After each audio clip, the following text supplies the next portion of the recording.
I think Donald Trump fundamentally is all tactics and no strategy. I think that he goes from point to point, from one issue to another, without any clear sense of how it all fits together, other than he cares about elevating himself. So ultimately, I think what we're seeing is obviously an attempt by Trump to influence American universities, the American press, a host of other things, including our scholarly production through grants and other things. He's trying to launch lawsuits against Harvard University and against the New York Times. But ultimately, I don't think this will have a long-lasting effect in the US, other than as a dangerous precedent. Because even though Trump hasn't been able to, I think, erode the independence of a lot of institutions in the US, I think it is a danger in the long run that we have a president that would even attempt these sorts of things, and that has to have a corrosive effect on civil society.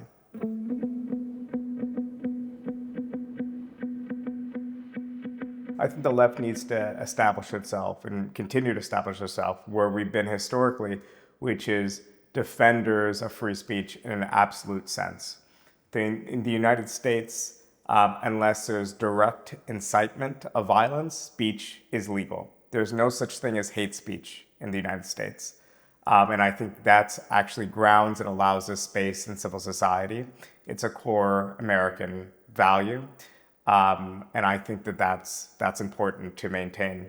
Of course, the right is cynically using the tragic killing of Charlie Kirk in order to pursue an agenda of its own violence against the left, an agenda of hatefulness and the closing off of civil society. In the same way that the right has taken real manifestations of anti-Semitism, which of course should be opposed wherever it emerges, but used it to launch a campaign against people protesting on campuses, many of them Jewish students, protesting on campuses for justice in Palestine. So just because they're using it cynically doesn't mean that we should be afraid of saying, of course, we're for free speech, and of course, we're for a welcoming environment for Jews, no matter what their political beliefs. So I think it's important to not lose track of our normative first principles, even when they're being cynically appropriated, because in the long run, I think what people want to hear from politicians and people want to hear from organizers is authenticity.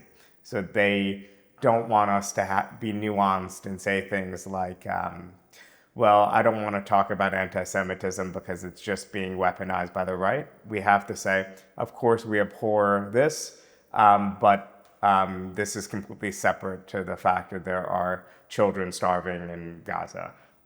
When it comes to speech, of course, we have disagreements with Charlie Kirk, but we believe in the right of anyone, no matter what their views, to speak freely in civil society.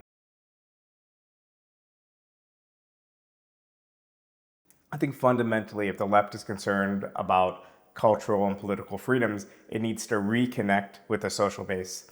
The left can't be based merely in professionals. It can't be based in a group of lawyers and journalists and quote unquote marginalized people fighting to secure this space. It has to be deeply connected with working class communities.